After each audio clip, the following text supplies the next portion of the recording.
हर हर महादेव दोस्तों। ये कहानी है एक ऐसी बेटी की जिसे दुनिया ने अस्वीकार कर दिया, लेकिन भोलेनाथ ने उसे गले लगा लिया। पूनम पूनम बचपन से ही अपने हाथ से अपाहिज थी। उसके दाहिने हाथ में कोई ताकत नहीं थी। वो बस लटकता रहता था, बिल्कुल निर्जीव। गांव वाले उसे देखकर दया करते, पर जब शादी की बात आती तो सब पीछे हट जाते। माँ विमला, पता नहीं मोहल्ले की सब लड़कियों के हाथ पीले हो गए, हमारी पूनम के भाग्य में ना जाने क्या लिखा है। पूनम चुपचाप सब्जी का थैला उठाती है और बहाना बनाकर बाहर निकल जाती है। बाहर आकर वो एक पेड़ के नीचे बैठकर फूट फूट कर रोने लगती है। बचपन का हादसा। जब पूनम सिर्फ 6 साल की थी, एक भयंकर तूफान आया। उनका कच्चा घर ढह गया और छप्पड़ का एक भारी हिस्सा पूनम के हाथ पर गिर गया। माँ बाप की चीख, पूनम पूनम मेरी बच्ची, ये क्या अनर्थ हो गया। हे भगवान, डॉक्टर ने कहा इसका दाहिना हाथ अब कभी काम नहीं करेगा। समाज का तिरस्कार। लड़के वाले आते, पूनम को देखते और चले जाते।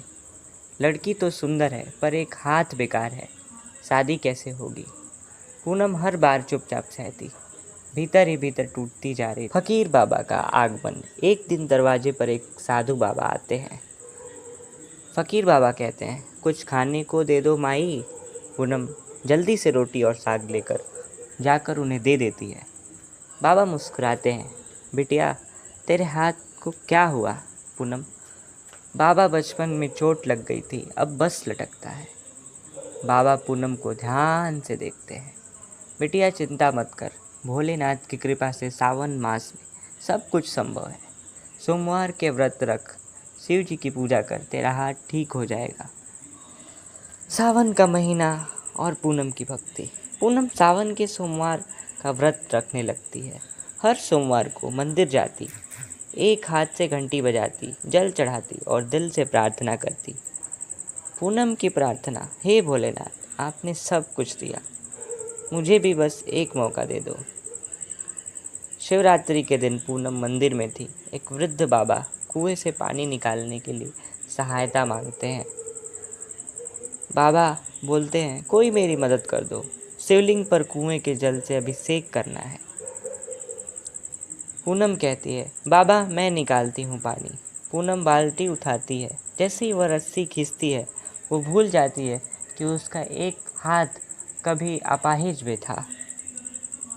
वो देखती है उसका बेजान हाथ अब पूरी तरह ठीक हो गया है। वो दौड़ती हुई घर पहुंचती है।